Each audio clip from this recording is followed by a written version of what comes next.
नमस्कार मित्रांनो. Emotional freedom technique या टेक्निकच्या संदर्भातील तंबूत माहिती आणि जास्तीत जास्त डीप लेवलवरती माहिती या चॅनलच्या माध्यमातून आपण घेत असतोय.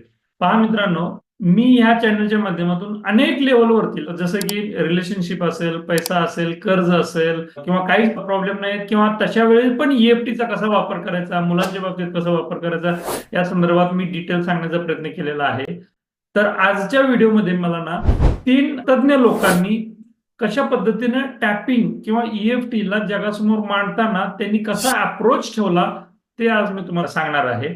पहा, हे का समजून घ्यायचं, तर ईएफटी टेक्निक बद्दल जर आपल्याला त्या पाठीमागे काय घडलंय हे जर माहिती असेल तर थोडासा आपला सिरियसनेस वाढतो. सिरियसनेस वाढावा, टॅपिंगला घराघरात महत्व भेटावं, हीच या पाठीमागची प्रामाणिक भावना आहे. तर पहा, अनेक व्हिडिओच्या माध्यमातून तुम्हाला मी सांगितलं असेल की गॅरी क्रेग यांनी ईएफटी हा कन्सेप्ट जगासमोर मांडला. त्या अगोदर डॉक्टर रॉजर कॅलान यांनी टीएफटी थॉट फील्ड थेरपीच्या माध्यमातून ते मांडत होते. त्याला गॅरी क्रेग यांनी मॉडिफाईड केलं, सिंपल फॉर्म मध्ये आणलं आणि जगासमोर मांडलं. साधारण 1990 ते 2005 पर्यंत अनेक लोक, मग ते फोबिया असेल, ट्रॉमा असेल, अनेक लेवलवरती भीती असेल, हे सगळं ह्या टॅपिंगच्या आधारे नष्ट होत होतं. त्यातून लोकांना रिलीफ भेटत होता. ते खूप समाधानानं त्यातून म्हणजे पटकन बाहेरून समाधानानं जीवन जगत होते. असे अनेक असंख्य अनुभव होते. मग झालं काय, डॉक्टर डेव्हिड फेन्स्टन यांनी रिसर्च केला 2010 ते 2012 पर्यंत, आणि 2012 ला त्यांनी एक अमेरिकन सायकोलॉजिकल ऑफ जर्नल त्यामध्ये तो पेपर पब्लिश केला. आणि त्या पेपरमध्ये असं सांगण्यात आलं की टॅपिंगमुळे बदल घडतो हे 100% बरोबर आहे. जे काही बदल घडतो तो बदल जो आहे तो आपल्या ब्रेन मधील अमिगडाला याचं फंक्शनिंग चेंज होतं आणि त्यानुसार तो बदल घडतो. अर्थात त्यांनी ते सांगत असताना अनेक रिसर्च वगैरे सांगितला. मला इथं त्यांच्या रिसर्चच्या कन्क्लुजन मध्ये सांगत असताना मी त्या अमिगडालाला, म्हणजे आपल्या ब्रेन मध्ये असलेल्या त्या अमिगडालाला बटन असं समजू, जे इलेक्ट्रिकल बटन असतं, आपण स्विच ऑन स्विच ऑफ करतो, तर तसं जो काही आपल्या शरीरामध्ये, आपल्या मनामध्ये जो काही स्ट्रेस असेल, जो तणाव असेल, तो तणाव निर्माण करतं ते अमिगडाला. अमिगडालाचं काय फंक्शन आहे की आपल्याला सुरक्षित ठेवणं, हे त्याचं फंक्शन आहे. मग ते सुरक्षित ठेवत असताना जुनं जे प्रोग्रामिंग झालेलं असतं त्याचा एवढा प्रचंड दबाव असतो की त्या दबावामुळं ते अमिगडाला कन्सिस्टंटली ऑन पोझिशनला असते आणि ते शरीराला प्रोटेक्ट करायला तणावाचे हार्मोन पाठवत असते कन्सिस्टंटली, आणि त्याच्यामुळे आपल्यामध्ये तणाव निर्माण होतो. मग टॅपिंग केलं की त्या अमिगडाला बटन ऑफ करतो, तसं ते ऑफ होतं. हा सगळा रिसर्च डॉक्टर डेव्हिड फेन्स्टन यांनी 2010 ते 12 ह्या 2-3 वर्षांमध्ये मांडला आणि जगासमोर पेपरच्या स्वरूपात, रिसर्च पेपरच्या स्वरूपात जगासमोर मांडला. आता इथपर्यंत ठीक होतं, फरक पडतोय वगैरे ठीक होतं.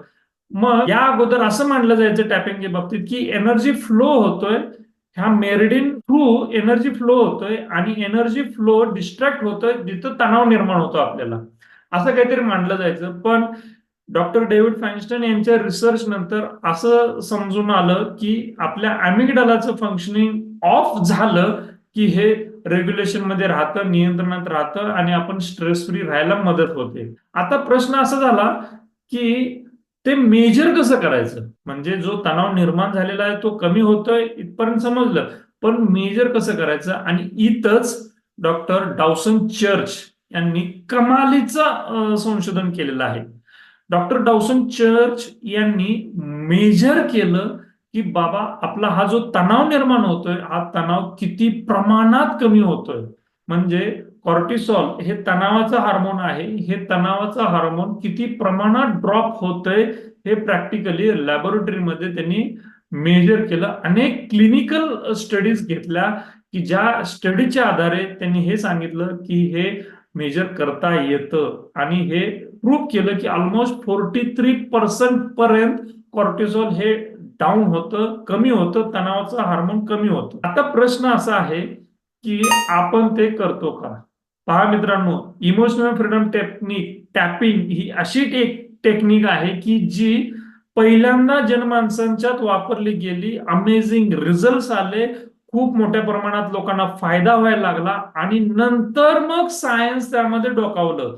म्हणजे सायन्सनं ते प्रूव्ह केलं अनेक प्रयोगाच्या माध्यमातून की बाबा आपल्याला या टॅपिंगच्या माध्यमातून फरक पडतोय. तर तो कसा फरक पडतो, कुठल्या लेवलवरती फरक पडतो आणि तो फरक इतक्या डीप लेवलवरती जातोय की तिथं जीन एक्सप्रेशन, जे नॉन सायन्स बॅकग्राऊंडचे किंवा टेक्निकल हा शब्द आहे, तर जीन एक्सप्रेशन म्हणजे आपलं जे जेनेटिक एक्सप्रेशन, म्हणजे जीन नवीन एखादं काहीतरी निर्माण होतं, जीन एक्सप्रेस होतो, तर ते जेनेटिकल एक्सप्रेशन वरती तिथंपर्यंत त्याचा इम्पॅक्ट पडतो. हे असंख्य रिसर्च पेपर आहेत.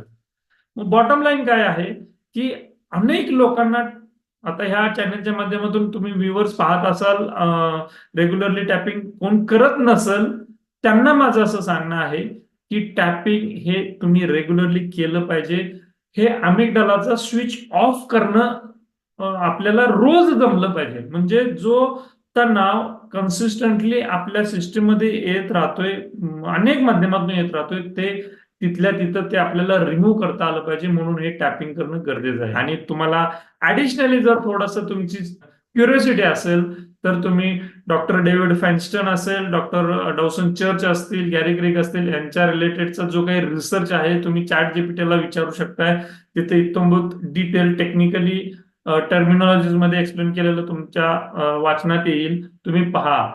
बॉटम लाईन परत एकदा मला सांगायचे आहे की स्विच ऑन ऑफ करतो तसं आपल्या सिस्टीमवरती, म्हणजे आपल्या शरीरावरील तणाव नाहीसा करण्यासाठी टॅपिंगचा पुरेपूर वापर तुम्ही करता आला पाहिजे. यासाठी करायचं आहे काय, सिंपल.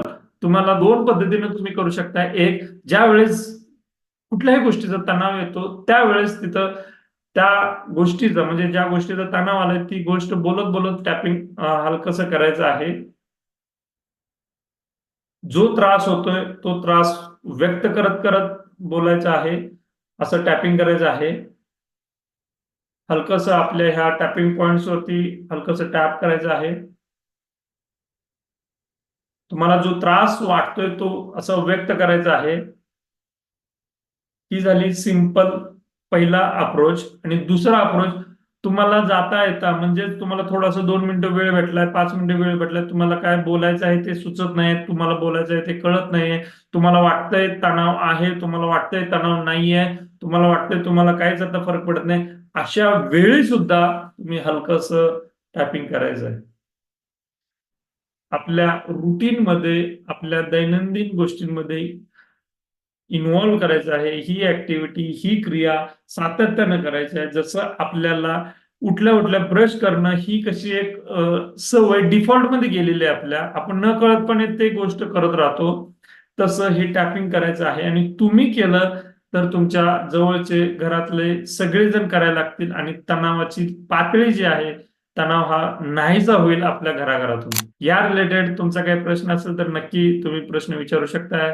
टॅपिंग करत राहा, आनंदी राहा. धन्यवाद.